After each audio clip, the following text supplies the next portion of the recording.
Hello everyone, welcome to my mini vlog. 5th April ছিল আমার বাড়ি অন্নপূর্ণা পুজো।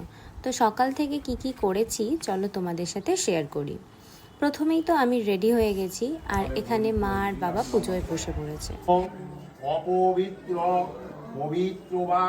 তারপর আমরা গেছিলাম আমাদের পাড়ার কিছু মন্দিরে পুজো দিতে। 3টে মন্দিরে পুজো দিতে গেছিলাম।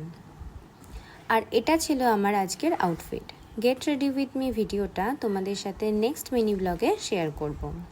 পুজো দিয়ে এসে কিছুক্ষণ পুজো দেখছিলাম, তারপর কুমারী চলে এলো, ওকে রেডি করতে চলে গেলাম। তার মাঝে আরতি দেখতে চলে এলাম, আর এখানে 108টা প্রদীপ জ্বালানো হচ্ছিল, তো আমিও একটু জ্বালিয়ে দিলাম। তারপর হলো ধুনো পোড়া। তো এখানে মা, মাসিমণি, বড় পিসিমণি আর কাকিমারা সবাই ধুনো পড়লো। ধুনো পোড়া হয়ে গেলে চলে গেছিলাম আবার কুমারীকে সাজাতে। তো ওকে সব ফুলের সাজ পরানো হলো। আর আমাদের কুমারীটা এবারে এত কিউট দেখতে, পুরো একটা ডল।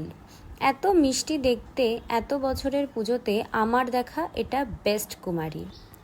খুব মিষ্টি আর খুব শান্ত।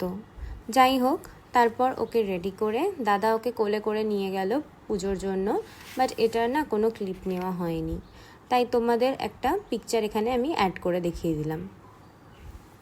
তারপর হলো হোম, দেন সকালের পুজো শেষ, তারপর সবাই মিলে লাঞ্চ করে নেওয়া হলো। আর সন্ধেবেলায় কি করেছি সেটা তোমাদের সাথে নেক্সট মিনি ব্লগে শেয়ার করব। Stay tune.